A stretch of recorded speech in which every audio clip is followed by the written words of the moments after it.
बोलो जयकारा बोल मेरे श्री गुरु महाराज की जय। आज का शीर्षक है पापों से छूटने के उपाय। पाप प्राय 3 प्रकार के होते हैं। मन से दूसरों का हित सोचना, वचन से दूसरों के प्रति कुशब्दों का उच्चारण कर देना तथा तीसरा शरीर से दूसरे को किसी प्रकार की हानि पहुंचा देना। पाप किसी प्रकार का हो, अपने मन में अशांति उत्पन्न करता है। मनुष्य अंदर ही अंदर घबराता है। मनुष्य अपने पाप को जब तक मन में छिपाए रहता है तब तक आत्मग्लानि का शिकार रहता है।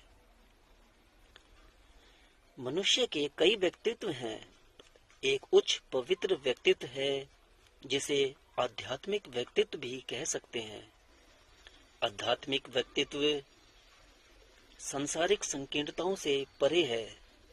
इसका रूप सूक्ष्म और विशाल है, द्वेष ईर्ष्या रहित है। यह सांसारिक विषय वासनाओं पर नियंत्रण करने वाला है। मनुष्य जब पाप करता है तो यही आध्यात्मिक व्यक्तित्व उसे कचोटता है, बुरा बुरा कहता है, धिक्कारता है।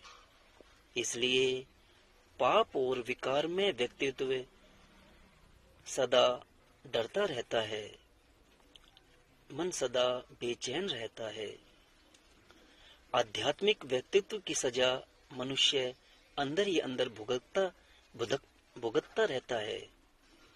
उसके अंकुश की पैनी मार उसे व्यथित किया करती है। कोलरिज नामक एक अंग्रेजी के कवि ने काव्य में एक अपराधी की कहानी लिखी है। वह एक जहाज पर सफर कर रहा था। उस जहाज पर एक चिड़िया रहती थी। वह चारों ओर उड़कर फिर वापस उस जहाज पर आ जाया करती थी। एक दिन उसे न जाने क्या सूझी कि वह अपनी तीर कमान लाया और उस चिड़िया का वध कर डाला। चिड़िया का मरना था कि उसका मन पाप की अकथित गुप्त वेदना से भर गया। वह सोचने लगा, मैंने पाप किया है, मैंने बड़ा बुरा कर्म किया है, मैं इससे कैसे मुक्त हूं। वह भारी मन से इधर उधर उद्विग्न फिरता रहा। उस पाप की भावना ने उसे पागल सा बना दिया। गुप्त पाप की वेदना का भार असह्य हो गया। जब उससे रहा न गया तो उसने उस जहाज पर यात्रा करते हुए एक कवि को बरवश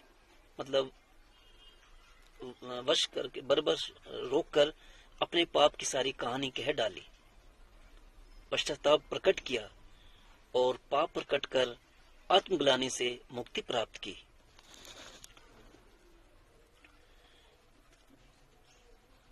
पाप क्या है, पुण्य किसे कह सकते हैं?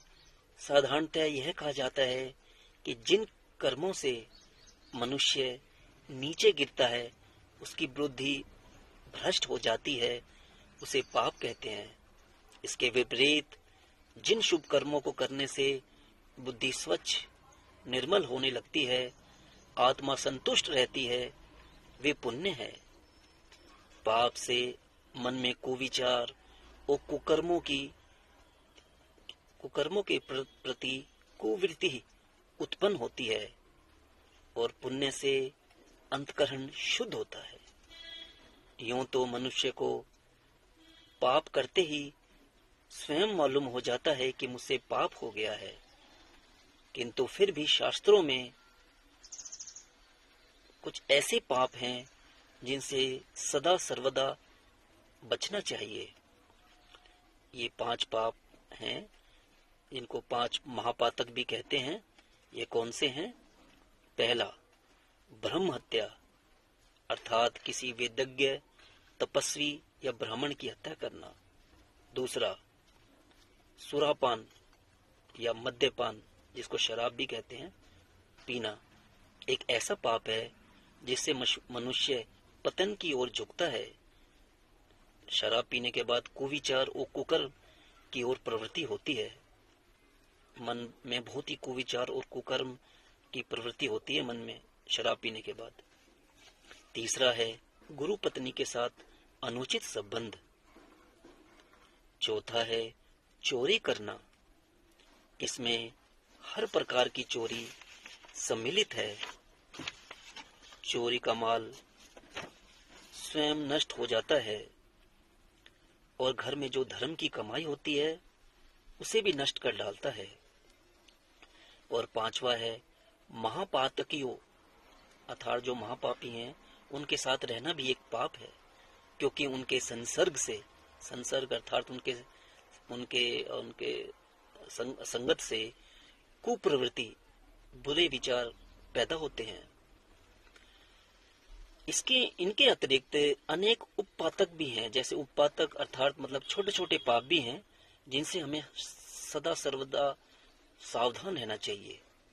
ये बहुत हो सकते हैं, पर मुख्य रूप से इस प्रकार हैं। पहला गोवध है। गोवध मतलब गाय का वध करना है, गाय भैंस का, इनका गाय माता का, गौ माता का वध करना। दूसरा अयोग्य के यहाँ यज्ञ करना, जो योग्य नहीं है उसके यहाँ यज्ञ करना। तीसरा व्यभिचार और पर स्त्री गमन, दूसरी स्त्री के साथ व्यभिचार गंद काम करना, ये है। चौथा अपने को बेच देना। पांचवा गुरु माता पिता की सेवा न करना। छठा वेदाध्ययन का त्याग। सातवां अपने संतान का भरण पोषण न करना। आठवां बड़े भाई के अविवाहित होने पर अपना विवाह करना। नौवां कन्या को दूषित करना। 10वां सूद पर रुपए लगाना। 11वां ब्रह्मचर्य व्रत का अभाव। 12वां विद्या को बेचना। 13वां निरपराधी जीवों का वध करना। जैसे भोजन के लिए चिड़ियों इत्यादि, मछलियों इत्यादि को मारना। निरपराधी जीवों का वध करना भी एक पाप है, पाप ही है ये तो। चिड़िया को, मछलियों को मारना, इनको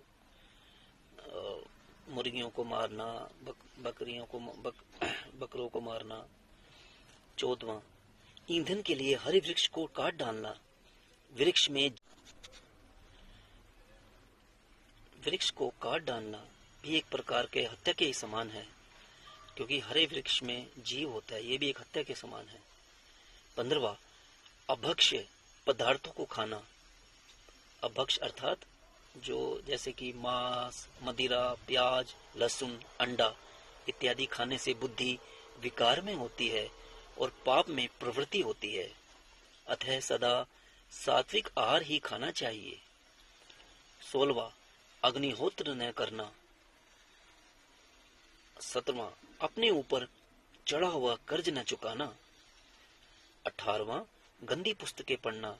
इससे मनुष्य मानसिक व्यभिचार की ओर अग्रसर होता है। खुराफातों से मन भर जाता है। मन के समस्त पाप इसी प्रकार के कुचिंतन से ही प्रारंभ होते हैं। पर द्रव्य, पर स्त्री, पराई वस्त्रों को लेने की इच्छा, व्यर्थ का अहंकार, ईर्ष्या, द्वेष आदि सब कुचिंतन के ही पाप हैं। मन में अनिष्ट चिंतन होने से मनुष्य कठोरता की वाणी बोलता है। पाप, मनुष्य वाणी से पाप करता है। असत्य भाषण, चुगली, असंध प्रलाप और कठोरता की वाणी बोलता है। इसी प्रकार शरीर से होने वाले भी अनेक पाप हैं, जैसे हिंसा, परदारा सेवन अर्थात पर स्त्री का भोग करना, दूसरों की वस्तुओं पर बलपूर्वक अधिकार आदि। इनमें से प्रत्येक की उत्पत्ति तब होती है जब मनुष्य में कुचिंतन का जन्म होता है। बीज में वृक्ष की तरह शरीर में वासनाएं छिपी रहती है। अर्थात जैसे बीज में, एक छोटे से बीज में वृक्ष छिपा रहता है, उसी तरह शरीर में भी वासनाएं छिपी रहती हैं। तनिक सा प्रोत्साहन पाकर ये उद्दीप्त हो उठती हैं। इनको प्रोत्साहन मिलता है तो ये भड़क उठती हैं और गंदगी की ओर प्रेरित करती हैं। मन के गुप्त प्रदेश में छिपी हुई ये गंदी वासनाएं ही हमारे गुप्त शत्रु हैं। ये वासना ही बंधन का, नाश का, पतन और अवनति का प्रधान कारण है। काम वासनाएं 18 वर्ष की आयु में उत्पात मचाना प्रारंभ करती है और 45 वर्ष की आयु तक भयंकर द्वंद मचाती रहती है, दुष्कर्म की ओर प्रवृत्त करती हैं। विवेकी पुरुष को वासना की भयंकरता से सदा सावधान रहना चाहिए। वासना ही सांसारिक चिंताओं को उत्पन्न करने वाली विभीषिका है।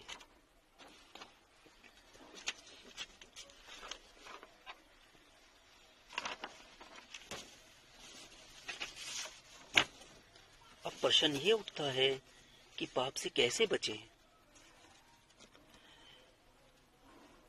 पाप का जन्म मनुष्य के मन में होता है, अर्थात मानस सुधार ही जड़ मूल है। मन को ही हमें अपने मन को ही सुधारना है। तो मन की स्वच्छता से ही पाप से बचाव का कार्य प्रारंभ होना चाहिए। मन को शुद्ध, सात्विक विचारों से परिपूर्ण रखना, मौन, मनोनिग्रह, सौम्यता, प्रसन्नता आदि मानसिक साधनाएं करते रहना चाहिए। मन में किसी प्रकार के विकार के आते ही सावधान हो जाना चाहिए। श्री दुर्गा शंकर नागर ने एक स्थान पर लिखा है कि अच्छे या बुरे विचार की धाराएं मानसिक केंद्रों से प्रसारित होकर रक्त संचार के साथ विद्युतीय धारा के समान आती हैं और अपना प्रभाव छोड़ जाती हैं। काम, क्रोध, लोभ, वासना, घृणा, भय इत्यादि की भावनाएं संकुचित व्यक्तित्व बनाती है। हमारा व्यक्तित्व प्रभावहीन और निर्बल पड़ जाता है। उनमें ऐसी मानसिक उलझने पड़ जाती हैं कि वे जीवन को शांत और आनंदमय नहीं बना सकती। मानसिक अशांति, उलझन और व्यथा का कारण यह है कि हम अपने भीतर नहीं देखते। अतः मन के भीतर के विकार को दूर करना चाहिए। वाणी से पाप न कीजिए, अर्थात उद्वेग करने वाला कुसत्य मत बोलिए। प्रिय और हितकारक भाषण कीजिए। अच्छी पुस्तकों का स्वाध्याय कीजिए।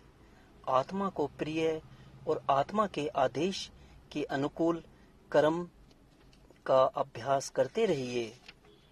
शरीर के पापों के मुक्ति के लिए पहले स्नान द्वारा शुद्धता प्राप्त कीजिए। अच्छे वस्त्र धारण कीजिए। ब्रह्मचर्य का अभ्यास, सरलता अर्थात आडंबर शून्यता, आडंबर ना करें कोई भी, अहिंसा, देवता, ब्राह्मण, गुरु अथवा या विद्वानों की पूजा शरीर के पापों के मुक्ति के लिए अमोघ उपाय है। इन सब की प्राप्ति इंद्रियों के संयम से अनायास ही हो जाती है। गीता में भी कहा है, इंद्रियों, मन और बुद्धि को संयम में रखने वाला मुनि मोक्ष परायण होता है। इच्छा, मन और क्रोध से फिर मुक्त होकर वह जीवन में मुक्त अवस्था में विचरता है। तो अब सारांश यह है कि पाप करने वाला व्यक्ति यदि चाहे तो पहला, दुखी होकर अपना पाप लोगों में प्रकट करने से, दूसरा, सच्चा पश्चाताप करने से, तीसरा, सद्ग्रंथों के अध्ययन से, चौथा, तपश्चर्या से पाप मुक्त हो सकता है। जैसे जैसे उसका मन पाप की निंदा करता है और सद्विचार तथा आत्मध्वनि के प्रभाव में आता है, वैसे वैसे वह पाप से छूट जाता है। भविष्य में किसी प्रकार का भी पाप न करने का दृढ़ संकल्प और उसका अभ्यास पाप मुक्ति का साधन है। बोलो जयकारा बोल मेरे श्री गुरु महाराज की जय। ओम शांति शांति शांति।